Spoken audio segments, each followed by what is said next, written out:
যে যেরকম কন্ডিশনে যেরকম স্টেটে মারা গেছে আত্মা ঠিক সেরকম ভাবে বেরোবে। স্পিরিট ওয়ার্ল্ড বলে একটা জায়গা আছে যেখানে আত্মাদেরকে নিয়ে যাওয়া হয়। এবার নিয়ে যাওয়ার পর মানে বলা হচ্ছে যে সেই জগৎটা খুব সুন্দর, কিন্তু এই যে আত্মার যে এই যে এনার্জিটা তার একটা রেসিডিউয়াল পার্ট ওই স্পিরিট ওয়ার্ল্ডে কিন্তু থেকে যায়। নিয়ার ডেথ এক্সপিরিয়েন্স হওয়ার পর যখন সে আবার ফার্দার রিভাইভ করে ওঠে তখন তাদের মানে চরিত্রে একটা বিরাট বড় পরিবর্তন লক্ষ্য করা যায়।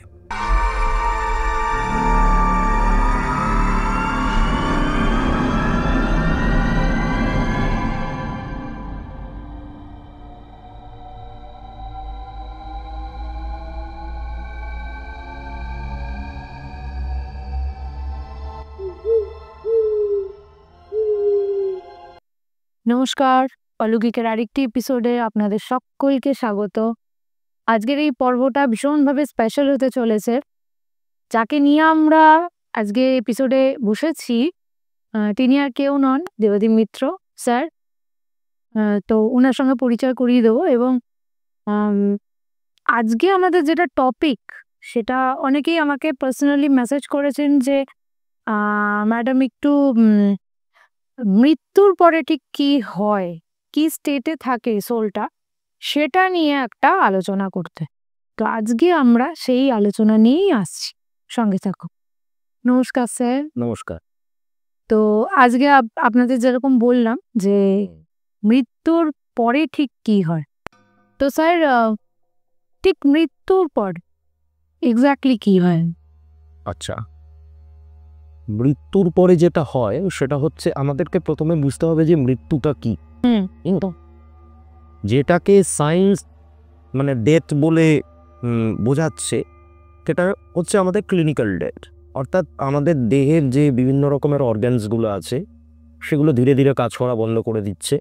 ফাইনালি আমাদের ব্রেনটা কাজ করা বন্ধ করে দিচ্ছে।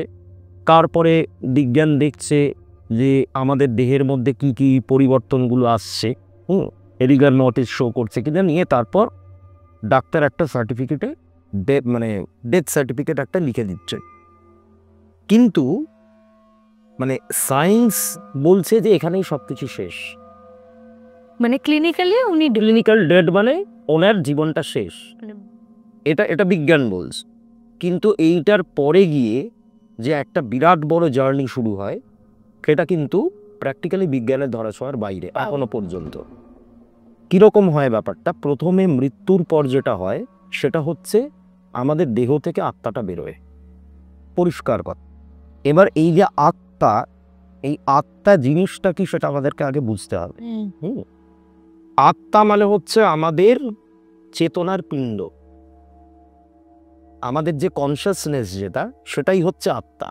অনেকে বলে যে মন আর আত্মা এক, কিন্তু অ্যাকচুয়ালি মন আর আত্মা কিন্তু এক নয়। আচ্ছা। মন হচ্ছে মানে গীতাতে যেটা বলছে যে আমাদের দেহ হচ্ছে একটা গাড়ির মতো, মন হচ্ছে সেই গাড়ির একজন ড্রাইভার বা চালক, আর আত্মা হচ্ছে সেই গাড়ির সওয়ারি বা প্যাসেঞ্জার। অর্থাৎ মন আর দেহের সংমিশ্রণে যেগুলো ঘটছে সেগুলোকে ভোগ করছে হচ্ছে আত্মা। এবারে ক্লিয়ার হলো ব্যাপার, বোঝা যাচ্ছে তো? মানে ধরা যাক যে কারোর কিছু একটা খাবার খেতে ইচ্ছে করছে, একটা মিষ্টি জাতীয় কিছু কারোর খেতে ইচ্ছে করে। এই যে খেতে ইচ্ছে করাটা এটা হচ্ছে তার মনের ইচ্ছা। একদম। এবারে সে হাত বাড়িয়ে মিষ্টিটাকে তুললো, এইটা এবার তার দেহটা ফাংশনিং করছে। মন যেভাবে চালাচ্ছে দেহ সেইভাবে ফাংশন করছে। এবার মিষ্টিটাকে মুখে পড়ার পর তিনি যখন সেটাকে গিলে ফেললেন বা খেলেন, তখন সেটার যে স্বাদ, মিষ্টির যে স্বাদটা, সেটাকে ভোগ করছে হচ্ছে আত্মা। আচ্ছা, এইগুলো এই আত্মাটাই আমাদের দেহ ছেড়ে বেড়ে একটা চেতনার রূপে, এবং যে যেরকম কন্ডিশনে যেরকম স্টেটে মারা গেছে আত্মা ঠিক সেরকম ভাবে বেরোবে। মানে মানে মৃত্যু তো অনেক রকম হয়। হ্যাঁ, ধরুন অ্যাক্সিডেন্টাল ডেথ। হ্যাঁ, আমি বলছি যেটা মানে ধরুন একটা স্বাভাবিক মৃত্যু, আর একটা হচ্ছে অপঘাতে মৃত্যু। এবার অপঘাতে মৃত্যুর মধ্যে অ্যাক্সিডেন্টাল ডেথ বা খুন টুন হওয়া এই সমস্ত ব্যাপারগুলো, আর নয়তো হচ্ছে আত্মহত্যা। এইবার আত্মহত্যা বা খুন হওয়া বা এরকম অ্যাক্সিডেন্টাল ডেথের ক্ষেত্রে যেই জিনিসটা বেরোচ্ছে আত্মা রূপে, সেটা কিন্তু তার এনার্জিটা অনেক হাই। হ্যাঁ, কারণ সে দুম করে একটা জায়গা থেকে একটা জায়গা থেকে আরেকটা জায়গায়, মানে প্রথমটা মানে এটা একটা তার কাছে আনএক্সপেক্টেড, আনএক্সপেক্টেড ব্যাপার। হ্যাঁ, কিন্তু ধরা যাক যে একটা হসপিটালে 70 কি 75 বছর বয়সের কি 80 বছর বয়সের একজন বৃদ্ধ বা বৃদ্ধা, তাকে আইসিইউতে রাখা হয়েছে, জীবনী শক্তি প্রায় কমে এসছে, ডাক্তার বলে দিয়েছে যে নিয়ে আর বাঁচানো যাবে না, তার বাড়ির লোকজনকে বলে দিয়েছে যে আপনারা মেন্টাল প্রিপারেশন নিন। তো সেই ক্ষেত্রে যখন সেই ব্যক্তি মৃত্যু হচ্ছে, তখন যেটা বেরোচ্ছে সেইটার এনার্জি, হ্যাঁ মায়া মোহ আকর্ষণ সবারই চাটে, কিন্তু সেটার এনার্জিটা অতটা তীব্র নয় যতটা না এই ক্ষেত্রগুলোতে তীব্র। এবারে যাই হোক, মানে যে কোনো কারণেই মৃত্যু হোক না কেন, প্রথমে যেটা হয় সেটা হচ্ছে আত্মা বুঝে উঠতে পারে না যে সে দেহ থেকে বেরিয়ে গেছে। মানে এটা একসেপ্ট করতে একটা টাইম লেগে, অনেক টাইম লেগে, মানে স্বাভাবিক মৃত্যুর ক্ষেত্রেই অনেক টাইম লেগে যায়, আনন্যাচারাল ডেথের ক্ষেত্রে তো আরো বেশি। তা প্রথমে আত্মা দেখতে পায় যে তার নিজের দেহটা, যেই দেহের মধ্যে আশ্রয় করে সে এতদিন ছিল, সেই দেহটা পড়ে রয়েছে। সেটা যদি হাসপাতালে মৃত্যু হয় তাহলে হাসপাতালের বেডে পড়ে রয়েছে, যদি বাড়িতেই মৃত্যু হয় তাহলে বাড়ির বিছানায় শোয়ানো রয়েছে, স্বজনেরা তার পাশে দাঁড়িয়ে কান্নাকাটি করছে, হসপিটাল হলে পরে ডাক্তার নার্স এরা প্রত্যেকে মিলে চেষ্টা করছে যে কোনোভাবে যদি আবার রিভাইভ করানো যায়। এবার আত্মার তখন প্রচণ্ড রকমভাবে ইচ্ছা হয় যে ওই দেহের মধ্যে আবার প্রবেশ করতে, আচ্ছা, কিন্তু সেই কাজটা সে করে উঠতে পারে না। আচ্ছা, এই পয়েন্টে একটা খুব ছোট্ট একটা আপনাকে ইন্টারভিউ করছি। দুটো রকম হয়, এক তো হচ্ছে এই যে বলছেন যে আত্মা আবার এই বডিতে রিভাইভ করতে চেষ্টা করেছে, এরকম তো ধরুন বেশ কিছু কেসও আছে যেগুলো মিরাকেল ঘটনা, আবার সে রিভাইভ করে ফিরে এসছে। আচ্ছা, এইটা কিভাবে? আমি সেই প্রসঙ্গটা তো আমি একটু পরে আসছি। আচ্ছা, আমি আগে মৃত্যুর পরে কি হয় সেটা আগে পুরোটা বলে নিই, তারপরে যেটা আপনি বললেন যে রিভাইভ করে যাওয়া, ওটা নিয়ার ডেথ এক্সপিরিয়েন্সের ব্যাপার, আমি ওগুলোতে পরে যাচ্ছি। আচ্ছা, তা এবার প্রথমে ঢোকবার চেষ্টা করে কিন্তু ঢুকতে পারে না। এবার এর পরের স্টেটটাতে বিভিন্ন রকমের রিলিজিয়ানে বিভিন্ন রকম কথা বলা আছে। আমাদের হিন্দু ধর্মে বলা আছে যে 13 দিনের মাথায় কাজ হচ্ছে, শ্রাদ্ধাদি হচ্ছে, সেটা আত্মাকে বোঝানো যে তুমি আর আমাদের মধ্যে নেই, হ্যাঁ, তোমার মুক্তির ব্যবস্থা করা হচ্ছে, এরকম নানান রকম ভিন্ন ভিন্ন জায়গায় ভিন্ন ভিন্ন ব্যাপার। তারপরে স্বর্গ নরকের কনসেপ্টটা আছে, কিন্তু আরও একটা ব্যাপার যেটাকে আমরা স্পিরিট ওয়ার্ল্ড বলি, সেটা দেখা যাচ্ছে সমস্ত ধর্মের মানুষের সাথেই মিলে যায় মোরললেস। মানে সেখানে মানে আপনি কোনো ওই হিন্দু মুসলমান খ্রিস্টান এরকমভাবে তো আপনি কোনো ভেদাভেদ করতে পারবেন না। মানে কীরকম হয় ব্যাপারটা, স্পিরিট ওয়ার্ল্ড বলে একটা জায়গা আছে যেখানে আত্মাদেরকে নিয়ে যাওয়া হয়। এবার নিয়ে যাওয়ার পর মানে বলা হচ্ছে যে সেই জগৎটা খুব সুন্দর, মানে আমরা এখানে যেরকম স্বর্গ বা নরকের যে বর্ণনাগুলো পাই বা ক্রিশ্চিয়ানিটিতে হেভেন অ্যান্ড হেলের যে ব্যাপারগুলো পাই, সেই জায়গাগুলোর সাথে কিন্তু এখানকার কোনো মিল নেই। এখানে যাওয়ার পর প্রথমে মানে যারা দেহ ছেড়ে বেরিয়ে গেছেন তাদেরকে একটা জায়গায় রাখা হয় যেটাকে বলা হচ্ছে ল্যান্ডিং প্লেস। ল্যান্ডিং প্লেসটা অনেকটা ওই আপনার এয়ারপোর্ট লাউঞ্জগুলোর মতো। এয়ারপোর্টে বা স্টেশনে মানুষজন যখন একটা ট্রেনের জন্য অপেক্ষা করে, বিভিন্ন লোক বসে থাকে, তো ওই রকম একটা জায়গায় তাদেরকে নিয়ে যাওয়া। এবার এদের মধ্যে কিছু স্পিরিট থাকে যারা ডেথটাকে অ্যাকসেপ্ট করে নিয়েছে, মৃত্যুটাকে মেনে নিয়েছে। আর এক দল থাকে যারা মৃত্যুটাকে এখনো মানতে পারেনি, মানে তারা প্রস্তুত নয়। তার মানে তো তাদের কষ্টটা অনেকটা বেশি। হ্যাঁ, কষ্ট ইন দ্য সেন্স মানে কীরকম, তারা তো মানতে পারছে না। এবার মানতে না পারার বিভিন্ন কারণ আছে, হয় সে খুন হয়েছে, নয়তো অ্যাক্সিডেন্ট করে মারা গেছে, মানে কোনো একটা অপঘাতে মৃত্যু হয়েছে, বা আত্মহনন করেছে, বা কারোর প্রতি প্রচণ্ড রকম হিংসা বিদ্বেষ এইগুলো নিয়ে এসে মারা গেছে।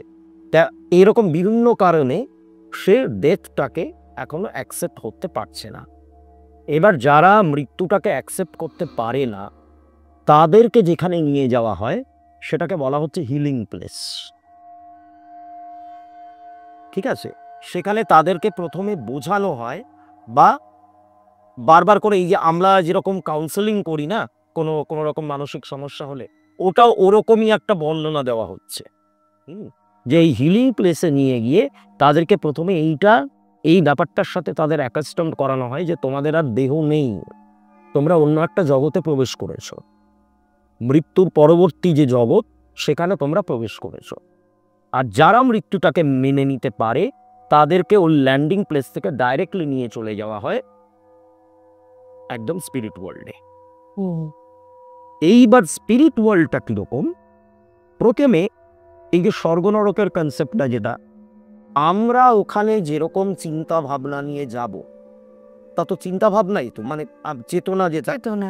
এবার আমরা যেই চিন্তা ভাবনা নিয়ে যাব ওখানে গিয়ে কিন্তু সেই জিনিসটাই ম্যানিফেস্টেড হবে, মানে যেটা আমাদের মাইন্ডসেট সেটাই ওখানে গিয়ে আমরা দেখতে পাবো, ওটাই আমাদের জগৎ তো ওরকমই হবে। ওরকমই এবার আমরা যদি ওখানে গিয়ে আমাদের, মানে ধরা যাক তো হয়তো জীবিত থাকাকালীন সে হয়তো ভেবে নিয়েছিল যে আমি মৃত্যুর পরে আমার প্রিয়জন যারা আমাকে ছেড়ে চলে গেছেন তাদের সঙ্গে যদি আমি দেখা করতে পারি, তার সেখানে গিয়ে তাদের সাথে দেখা হতে পারে। আচ্ছা, এমন কি, এটা শুনতে হয়তো একটুখানি অবাক লাগতে পারে যে একজন ব্যক্তি ওই জগতে যাওয়ার পর বর্তমানে তার চেনা পরিচিত যারা জীবিত রয়েছে তাদেরকেও কিন্তু ওখানে দেখতে পেতে পারেন। সেটা কিভাবে সম্ভব, সেটা বলা হচ্ছে এই যে আমরা যখন দেহ ধারণ করছি, দেহ ধারণ করা মানে একটা দেহের মধ্যে আত্মা প্রবেশ করছে বলেই সেই দেহে প্রাণ আছে। কিন্তু এই যে আত্মার যে এই যে এনার্জিটা, তার একটা রেসিডিউয়াল পার্ট ওই স্পিরিট ওয়ার্ল্ডে কিন্তু থেকে যায়। ওই স্পিরিট ওয়ার্ল্ডে কিন্তু তারা থেকে যায়। যাই হোক, সেগুলো অন্য বিষয়। এইবার ওখানে গিয়ে পৌঁছানো যে স্পিরিটরা, তাদেরকে গাইড করে কিছু স্পিরিট, অন্য স্পিরিট। এবার এই অন্য স্পিরিট বলতে তারা ঈশ্বর বা ভগবান সেরকম কিছু না, মানে তারা হচ্ছে মাচ মোর এক্সপিরিয়েন্সড কোনো স্পিরিট যারা বহু বছর ধরে ওখানে রয়েছে, মানে ওটাই তাদের কাজ, মানে একটু হায়ার লেভেলের বা হায়ার ডাইমেনশনের স্পিরিট তারা। এবার তারা এদেরকে গাইড করে। গাইড বলতে কীরকম, প্রথমে দেখানো হয় যে এন্টার লাইফ ধরে তারা কি কি করেছে, সেটাকে একটা মানে একদম পুরো পুঙ্খানুপুঙ্খভাবে তার একটা বিচার হয়। এইবার মানে তার প্রত্যেক দিনের কর্মের প্রত্যেকটা কর্মের হিসেব, এবং সেখানে অল্টারনেট রিয়েলিটিগুলোকেও দেখানো হয়। অল্টারনেট রিয়েলিটি মানে আমি লাইফে যে কাজটা করেছি সেই কাজটা না করলে কি হতো সেটা দেখানো হয়, করে কি খারাপ হয়েছে সেটাও দেখানো হবে, আর করে না করলে কি ভালো হতো সেটাও দেখানো হবে। মানে নানান রকম অল্টারনেট রিয়েলিটি এভাবে দেখানো হবে। দেখানোর পর পুরো অ্যানালিসিস হওয়ার পর এইবার প্রিপারেশন হবে তার পরের জন্মের। অর্থাৎ এই জন্মে সে যে পাপগুলো করেছে বা যে ভুলগুলো করেছে সেইগুলোকে সে নেক্সট লাইফে গিয়ে কিভাবে রিকনসাইল করবে সেটা তাকেই চুজ করতে হবে। এটা কিন্তু তাকেই চুজ করতে হবে, একদমই তাই। মানে ধরে যাক কীরকম ব্যাপারটা, ধরুন এই লাইফে কেউ একটা অর্থনৈতিক দুর্নীতির সাথে যুক্ত ছিল, বহু লোকের টাকা সে নয়ছয় করেছে, মানুষকে প্রতারণা করে প্রচুর টাকা এদিক ওদিক করেছে, যেগুলোর ওপর তার কোনো রকম অধিকার ছিল না। এইবার সেই ব্যক্তি যখন মারা গেলেন, মারা যাওয়ার পর আমাদের ধর্মে তো বলবে যে নরকে ঠাঁই হবে, নরকে নানান রকম শাস্তি ভোগ করবে, ক্রিশ্চিয়ানিটিতে হেল, ইসলামেও আরও অনেক কিছু বলবে। কিন্তু এই যে ব্যাপারটা যেটা আমি বলছি, এটা ধরে নিতে পারেন একটা সার্বজনীন ব্যাপার। এখানে কি হবে, এখানেও এনার আত্মা স্পিরিট ওয়ার্ল্ডে প্রবেশ করবে, দেরি তো হলেও করবে। এবার করার পর তাকে যখন দেখানো হলো যে তুমি এই এই অন্যায়গুলো করেছো, এইগুলোর প্রায়শ্চিত্ত তুমি কিভাবে করতে চাও, তখন ওই আত্মাই হয়তো বললো বা সেই হয়তো ডিসাইড করলো যে আমি তো অনেক লোকের টাকা নয়ছয় করেছি, ঠিক আছে, পরের জন্মে আমি একটা দরিদ্র পরিবারে জন্মাতে চাই, জন্মে আমি আগের জন্মে যে পাপগুলো করেছি সেইগুলোকে স্খলন করতে চাই, দারিদ্র জিনিসটাকে ভোগ করতে চাই। এটা তারই ডিসিশন কিন্তু। মানে এটা তার উপর চাপিয়ে দেওয়া হয় না, না, তার নিজের থেকেই সে হ্যাঁ, এটা তারই, করে আসছে, মানে ডেস্টিনি আগে থেকে প্রিপেয়ার। একদমই তাই, এটা তারই ডিসিশন। এগুলো সব আমাদেরই ডিসিশন, কিন্তু আমরা যা যা ফেস করছি এগুলো সব আমাদেরই পূর্বজন্মের ফল। এবং এইগুলোকে মানে পাস্ট লাইফে আমরা কি কি খারাপ করেছি সেগুলোকে রিকনসাইল করার জন্য, এই জন্য আমাদের যে সমস্যাগুলো হচ্ছে সেটা আমাদেরই ডিসাইড করা। তা এইবার এই স্পিরিট ওয়ার্ল্ডে যেটা হয়, এই করতে করতে যখন সেই স্পিরিটটা আবার নতুন জন্ম নেওয়ার জন্য প্রস্তুত হয়, তখন সে আবার পুনর্জন্ম লাভ করছে। আচ্ছা ধরুন এই এই যে পুনর্জন্ম, এটা কি স্ট্রেট ওই স্পিরিট ওয়ার্ল্ড থেকে একদম সোজা হিউম্যান বডিতে ঢুকে, না আবার নেক্সট অন্য অন্য বডিতে ঢুকে তারপরে হিউম্যান বডিতে যায়? দেখুন, এমনিতে বলা হয় যে 84 লক্ষ করে তারপরে হিউম্যান বডিতে হয়, কিন্তু একটা ব্যাপার আপনি ভেবে দেখুন, ধরুন আপনি একটা ক্লাসে পড়ছেন, এবার সেই বছরের যে অ্যানুয়াল পরীক্ষাটা সেটাতে আপনি আশানুরূপ ফল করতে পারলেন না। স্কুল কর্তৃপক্ষ, ধরুন আপনি ক্লাস 9-এ পড়ছিলেন, স্কুল কর্তৃপক্ষ কি আবার আপনাকে 8-এ পাঠাবে নাকি 9-এই রেখে দেবে? 9-এই রেখে দেবে। তাই ওই ডিলোশন হয়ে যাওয়াটা খুব একটা কিন্তু লজিক্যাল নয়। আচ্ছা, ব্যাপারটা বুঝতে পারছেন তো?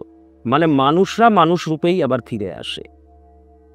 তো এটাই আপনি মানে বলছেন যে এই যে নেক্সট অন্য জনিতে গিয়ে গিয়ে আবার একটা হিউম্যান বডিতে যাওয়া, এটা খুব একটা যুক্তিযুক্ত হয়, কারণ আমরা যত মানে জাতুস্বরের যে কেসগুলো দেখি তাতে দেখা যাচ্ছে হিউম্যান টু হিউম্যান ট্রান্সফর্ম, এবং তার মাঝখানে খুব বেশি দিনের গ্যাপ নেই। এবার 84 লক্ষ জনিতে যার জন্ম হবে তার দুটো জন্মের মাঝখানে নিশ্চয়ই 10 বছরের গ্যাপ থাকবে, অলমোস্ট আরো অনেক বেশি। অনেক বেশি, অলমোস্ট এত। হ্যাঁ, ঠিকই তাই। এই যে কিছু ক্ষেত্রে হয়, অনেক কেসে আমরা দেখেছি, হসপিটালে দেখেছি যে মিরাকেল হতে বা বডি রিভাইভ করে উঠেছে বেশ কিছু ঘন্টা বাদে, বা ওই যে 4 ঘন্টার একটা গ্যাপ থাকে বলে না, মানে বডি মারা যাওয়ার পর 4 ঘন্টার একটা গ্যাপে তারপরে তাকে বার্থ সার্টিফিকেট ডেথ সার্টিফিকেট দেওয়া হয়। তো এই মাঝখানে যদি কেউ বেঁচে ওঠে, এটাকে আপনি কি বলবেন? আচ্ছা, এইটাকে এক কথায় বলা হয় নিয়ার ডেথ এক্সপিরিয়েন্স। মানে যাদের সাথে এটা ঘটছে তাদের ক্ষেত্রে এটা নিয়ার ডেথ এক্সপিরিয়েন্স। এবার ব্যাপারটা কীরকম হয়, নিয়ার ডেথ এক্সপিরিয়েন্সকে সায়েন্স একরকমভাবে ব্যাখ্যা করছে, কিন্তু আমি যদি আধ্যাত্মিক দিকটা দিয়ে আমি যদি বিচার করি, তাহলে বলা হয় যে সাময়িক তার দেহের ভেতরে থাকা যে আত্মা, স্পিরিট, সে সাময়িকভাবে তার শরীর থেকে বেরিয়ে স্পিরিট ওয়ার্ল্ড ঘুরে আবার কিন্তু ফেরত আসে। যেহেতু একটা লম্বা জার্নি না, মানে লম্বা জার্নি বলতে মানে ওখানে থাকে না, সে চলে আসে। এখন স্পিরিটের স্পিড কিন্তু মারাত্মক। মানে স্পিরিটকে আপনি এমনি অন্যান্য যে কোনো যানবাহনের সাথে তুলনা করবেন না, মানে সে কিন্তু আলোর থেকেও বেশি দ্রুত গতিতে কিন্তু ছুটতে পারে। একটা তো এনার্জি। হ্যাঁ। এইবার আপনি কি ইলেকট্রিকের গতি মাপতে পারবেন? না, ওই রকমই। এইবারে ব্যাপারটা কি হয়, তার তখনও সময় আসেনি, ঠিক আছে, তার তখনও সময় আসেনি, এবং সে দেহ থেকে বেরিয়ে স্পিরিট ওয়ার্ল্ড ঘুরে আবার দেহের মধ্যে ফেরত আসে। এবং যেটা হয়, এই নিয়ার ডেথ এক্সপিরিয়েন্স হলে পরে এইটা নিয়ে বিশাল রিসার্চ আমেরিকাতে কিন্তু হয়েছে এবং হয়ে চলেছে। আপনার একজন ডাক্তার আছেন, মানে ছিলেন, যিনি এটা নিয়ে প্রচণ্ড রকম রিসার্চ করেছিলেন। তিনি ওই আমেরিকানই একজন কার্ডিওলজিস্ট ছিলেন আর কি। তো এই অভিজ্ঞতাটা যাদের হয়েছে, মানে মৃত্যুর মুখ থেকে একদম, মানে মৃত্যুর মুখটাকে টাচ করে একদম ফিরে আসা, এরকম টাইপের পেশেন্টদের উনি বয়ান নিয়েছিলেন, এবং প্রত্যেকের কথা কিন্তু মিলে যাচ্ছে। এবার এটা যখনকার কথা আমি বলছি, তখনকার দিনে সোশ্যাল মিডিয়া নেই না, তো ওরকম কিছু ওই হোয়াটসঅ্যাপ মেসেজ এই সমস্ত কোনো ব্যাপার নেই। মানে এই লোকগুলো একসাথে একটা হোয়াটসঅ্যাপ গ্রুপ ক্রিয়েট করে হ্যাঁ নিজেদের মধ্যে আলাপ আলোচনা কাল্পনিক কিছু একটা বানিয়ে টপি করবে সেটা কোনো সেটা কিন্তু করছে না। তা এবার যেটা দেখা যাচ্ছে যে নিয়ার ডেথ এক্সপিরিয়েন্সের পর মানে কিভাবে বোঝা গেল যে তারা দেহ থেকে বেরিয়েছিল, মানে পেশেন্টরা তখন বলছে যে আমরা যখন এই ব্যাপারটা ফেস করলাম বেশিরভাগ ক্ষেত্রে দেখা যাচ্ছে যে অ্যাক্সিডেন্টাল কেসে নিয়ার ডেথ এক্সপিরিয়েন্সটা খুব করে হয়। আচ্ছা ঠিক আছে, মানে যেটাকে অপঘাত মৃত্যু আমরা বলি সেই রকম কোনো ব্যাপারে নিয়ার ডেথ এক্সপিরিয়েন্সটা বেশি। মানে ধরুন কেউ একটা স্ট্যাপ তুলে দিয়েছে, কি গাড়ি চালিয়ে যাচ্ছিল একটা বিভৎস রকমের অ্যাক্সিডেন্টের সম্মুখীন হয়েছে, লোকজন ধরেই নিয়েছে যে আর বাঁচবে না, কিন্তু ওই জায়গা থেকেও আবার ফিরে এলো। এই সব ক্ষেত্রে কিন্তু নিয়ার ডেথ এক্সপিরিয়েন্স বেশি হয়। স্বাভাবিক একটা কার্ডিয়াক অ্যারেস্ট হয়ে হসপিটালে ভর্তি হয়েছে বা একজন বৃদ্ধ মানুষ ভর্তি হয়েছে বার্ধক্যজনিত পীড়া নিয়ে, এদের ক্ষেত্রে কিন্তু নিয়ার ডেথ এক্সপিরিয়েন্স খুব কম হয়, কিন্তু খুব কম হয়, তুলনামূলকভাবে কম হয়। এইবারে মানে প্রত্যেকের ক্ষেত্রে একটাই জিনিস খুব কমন দেখা গেছে যে তারা বর্ণনা করছে যে তারা যখন দেহ থেকে বেরিয়েছিল তার দেহের আশেপাশে কারা ছিল, কোন ডাক্তার তার চিকিৎসা করছিল, কজন নার্স ছিল, কেবিনের বাইরে তার বাড়ির লোকজন কারা কারা দাঁড়িয়েছিল, তাদের পরনে কি পোশাক ছিল, কি কালারের জামা কাপড় তারা পরেছিলেন, এই প্রত্যেকটা কিন্তু সে বর্ণনা দিচ্ছে। এবার সে যদি দেহ থেকে না বেরোয় হাসপাতালের বিছানায় শুয়ে তো তার এগুলো বোঝা সম্ভব না, কারণ সে তো তখন মৃত্যুর সাথে লড়াই করছে, একদম কেন তার তো কোনো সেলস নেই না। এই গেল একটা। আর 2 নম্বর ব্যাপার হচ্ছে নিয়ার ডেথ এক্সপিরিয়েন্স হওয়ার পর যখন সে আবার ফার্দার রিভাইভ করে ওঠে তখন তাদের মানে চরিত্রে একটা বিরাট বড় পরিবর্তন লক্ষ্য করা যায়, প্রচন্ড রকম পরিবর্তন। মানে তারা মানে এমনও দেখা গেছে যে দাদি আসামি অপরাধ জগতেই তার বাস, অন্ধকার জগতেই তার বিচরণ, সেরকম ব্যক্তি নিয়ার ডেথ এক্সপিরিয়েন্স ফেস করার পর একজন মানে একটা গির্জার পাদ্রী পর্যন্ত হয়ে গেছে। মানে এই চেঞ্জেসটা কেন?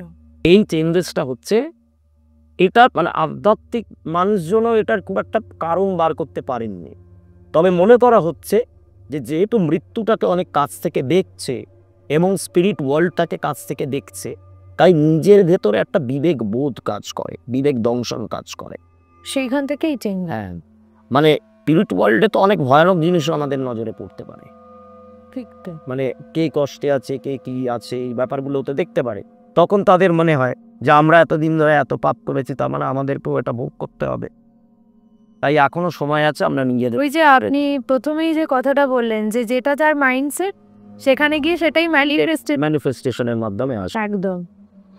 সো হ্যাঁ, আচ্ছা এখানে আরেকটা খুব ছোট্ট জিনিস আমার মাথায় এলো, যেহেতু আপনি already angel therapy and break therapy আপনি অলরেডি জানেন, এখানে কোনোভাবে কি অ্যাঞ্জেলরা হেল্প করে রিভাইভ করার ক্ষেত্রে? বা ধরুন তার আত্মীয় স্বজন বা তার বাবা মা কেউ অ্যাঞ্জেল থেরাপি যান, আচ্ছা সেখান থেকে কি এই মিরাকলগুলো ঘটতে পারে? সেটা যদি অন্য কেউ তার হয়ে হিলিং করে, হ্যাঁ, তাহলে সেই মিরাকল ঘটতে পারে, কিন্তু যে হিলিংটা করছে তাকে মানে মারাত্মক লেভেলের স্পিরিচুয়াল হতে হবে, তা না হলে এই জিনিসগুলো কাজ না করবে না।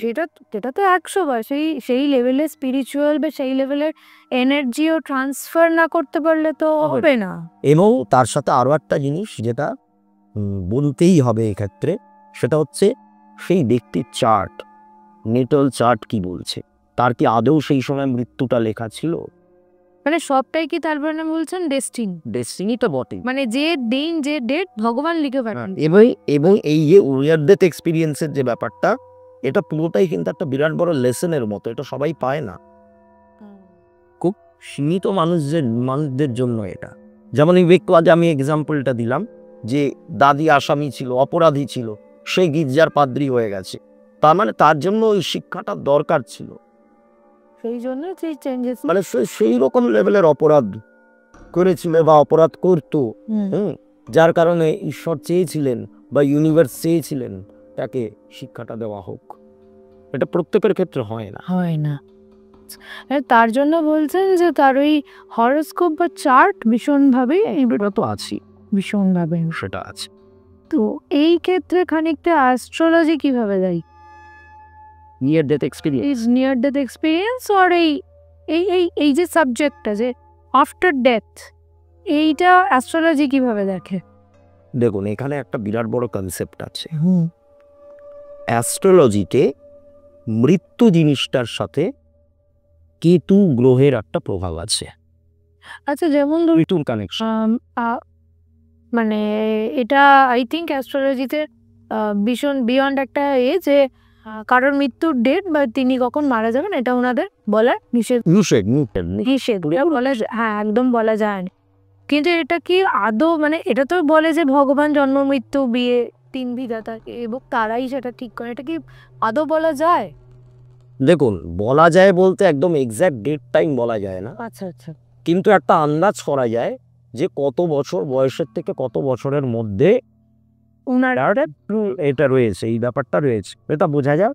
তারপরে কেতু ট্রানজিটের রাতে বাতারাতে একটু নানান রকম অ্যাকচুয়ালি, হ্যাঁ ওটাতে আমি আসছি। অ্যাকচুয়ালি ব্যাপারটা কি হয়, আয়ু আমরা বিচার করি না, মানে অন্তত আমি তো করি না।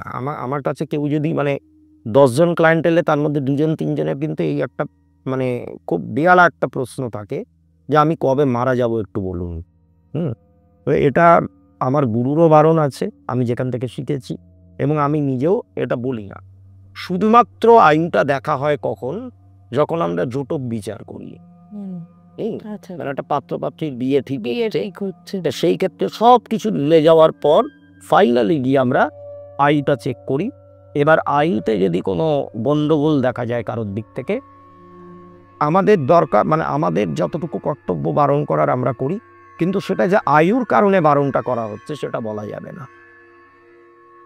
আচ্ছা, এরকম ওরকম ব্যাপার আছে, মানে বলা হবে যে আমি বারণ করছি তাই তোমাকে মেনে নিতে হবে, বাকিটা তোমার উপর। এবার যারা বিচক্ষণ তারা বুঝে যাবে। আচ্ছা, এই যে ধরুন আপনি যখন কারোর লাইফ মানে চার্ট দেখছেন, সেখানে ধরুন অ্যাক্সিডেন্ট মানে কোনোভাবে তার ডেথ লেখা নেই ওই সময়টা, আমি একটা খুব ছোট্ট উদাহরণ দিচ্ছি, তো কিন্তু হঠাৎই সে অ্যাক্সিডেন্টাল ডেথে অথবা কোনো রকম কিছুর দ্বারা সে মারা গেল, ধরুন ব্ল্যাক ম্যাজিকের ক্ষেত্রেই। আর কারণ আমার নিজের চোখেই এই একটা কেস দেখা, সেটাকে আপনি কিভাবে বলবেন? এটা এটা কিভাবে হয় তাহলে? ব্ল্যাক ম্যাজিক বা তন্ত্রের কোনো মানে যে ডার্ক সাইডটা একদম সেটার প্রয়োগে অনেক ঘটনাই ঘটতে পারে যেটা চার্টে লেখা থাকে না, এটা কিন্তু হয়। আমার নিজের দেখা এটা এটা হয়, এটা হয়, চার্ট পারমিট করেনি। হ্যাঁ, চার্ট পারমিট করেনি। আর মা যখন দেখছে যে ইভেন তার কুষ্টি করানো সেই বাচ্চাটা, তা সে জানে যে তার বাচ্চার কিন্তু মৃত্যু নেই, কিন্তু তার বাচ্চা আর এই জগতে নেই, সে অলরেডি শেষে। এটা হয়, কিন্তু এটা এটা কিভাবে মানে অলরেডি আমরা তো মানে পরে এইটার ব্যাপারটা হচ্ছে যে দেখুন চার্টে ডাইরেক্টলি এরকম কোনো কানেকশন না থাকলেও যদি এরকম ঘটনা কারোর ঘটে থাকে তাহলে একটা ইনডাইরেক্ট কানেকশন কিন্তু বার করা যায়। তখন দেখতে হবে তার মঙ্গল আর কেতুর কোনো কানেকশন ছিল কিনা। মঙ্গল আর কেতুর কানেকশন যদি কোনো ব্যক্তির চার্টে থাকে তাহলে তার উপর খুব স্ট্রং টাইপের ব্ল্যাক ম্যাজিক প্রয়োগ হতে পারে, মানে যার দ্বারা তার প্রাণ সংশয়ও দেখা যেতে পারে। তো মানে সেটা আগে মানে ধরুন যদি আগে থেকে কেউ চার্ট করে রাখে তাহলে সেটাতে ধরা পড়লো না কেন? আমি এটাই আমার প্রশ্ন। সেটাতে ধরা পড়লো না মানে তারা আয়ুটাকে ওইভাবে দেখেছে, আয়ুটাকে আয়ুর মতো করে বিচার করেছে, তাই জন্য ধরাটা পড়েনি। মানে ব্ল্যাক ম্যাজিক হচ্ছে কি, ব্ল্যাক ম্যাজিক বা তন্ত্রের ব্যাপারটা হচ্ছে আপনার চার্টে সেই জিনিসটা নেই না, তাও আপনাকে শর্টকাটে পাইয়ে দেওয়া। এখানেই তো তন্ত্রের মূল খেলা ম্যাজিকটা, মানে এখনকার দিনে যেভাবে জিনিসটা হচ্ছে ঠিক কথা। অ্যাকচুয়ালি তন্ত্র হচ্ছে একটা সাধনা, একদম যার মাধ্যমে আমরা কুলকুণ্ডলিনীকে জাগরণ করি, ব্রহ্মজ্ঞান লাভ করি। তন্ত্র তো তারই সাধন। মানে এই সামাজিক জীবনে যা যা ঘটছে সেখানে তন্ত্রের তো ইন্টারফেয়ার করার কথাই না। কিন্তু এরকম তো মানে চারিদিকেই এখন দেখছেন যে এরকম কেসে ভর্তি, যে মারাত্মক পরিমাণে লোকজন বিরক্ত কেউ কাউকে ক্ষতি করার জন্য এটা হচ্ছে তো শর্টকাট রাস্তা যে এটার মাধ্যমে তাকে খুব তাড়াতাড়ি ক্ষতি করে দেওয়া হয়। এবং মানে শুধু ক্ষতি না, তার মানে বলতে গেলে তাকে বলি দিয়ে নিজের ভালো হয়। হ্যাঁ হ্যাঁ এটা একটা খুব তো এটাকে কিপ করার জন্য আপনার মানে এটা ঠিক এক্স্যাক্টলি কিভাবে তাহলে প্রোটেকশন দেওয়া যায় বা দেওয়া যেতে পারে? মানে এই তন্ত্রের খারাপ খারাপ প্রয়োগ তার থেকে। দেখুন, তন্ত্রের হাত থেকে বাঁচার জন্য মানে আমি যদি জ্যোতিষ মতে বলি তাহলে নানান রকম রেমেডিজ আছে, হনুমান চালিসা আছে, মানে আমার উপরে যদি কোনো প্রেত বা পিশাচ প্রয়োগ হয় তার জন্য হনুমান চালিসা আছে, নানান রকমের জিনিস আছে। আর এইদিকে এঞ্জেল থেরাপি রেইকি, এই দুটো এত পাওয়ারফুল দুটো জিনিস যেটা আপনাকে প্রত্যেকটা মুহূর্তে একটা স্ট্রং প্রোটেকশনের মধ্যে রাখবে। মানে এটা যদি প্রপার ওয়েতে কেউ করতে পারে, মানে তার চারপাশে এত স্ট্রং একটা শিল্ড তৈরি হয়ে যাবে যে 24 ঘন্টা কবরখানায় বলুন, শ্মশানে বলুন, যে কোনো নেগেটিভ জায়গায় বলুন, 24 ঘন্টা ধরে চেষ্টা করেও কেউ আমার গায়ে একটা হুল পর্যন্ত ফোটাতে পারবে না। জিনিসটা এতটাই স্ট্রং, কিন্তু সেটাকে করার মতো করে করতে হবে। মানে সবই ছ্যাবলামো পর্যায়ে না গিয়ে মানে করে হ্যাঁ, মানে ছ্যাবলামোটা কি হচ্ছে, মানে যিনি করছেন জিনিসটা তাকেও প্রচণ্ড রকম ডেডিকেটেড ওয়েতে করতে হবে এবং জিনিসটার ওপর পুরো বিশ্বাস নিয়ে এবং ধৈর্যের সাথে। এখন আসলে এই মানে রেগি ব্যাপারটা এখন এমন পর্যায়ে কিছু মানুষ নামিয়ে এনেছে, অনেকে দেখছি মার্কেটে যে হয়তো 2 দিন শিখে হয়ে যাচ্ছে, 2 দিন বাদে মাস্টার হয়ে যাচ্ছে, এরকম একটা লেভেলে চলে গেছে। যাই হোক, সেসব আমাদের আলোচনার একদম বাইরে। তো আমাদের সঙ্গে থাকুন, পাশে থাকুন, সাবস্ক্রাইব করুন ভালো লাগলে।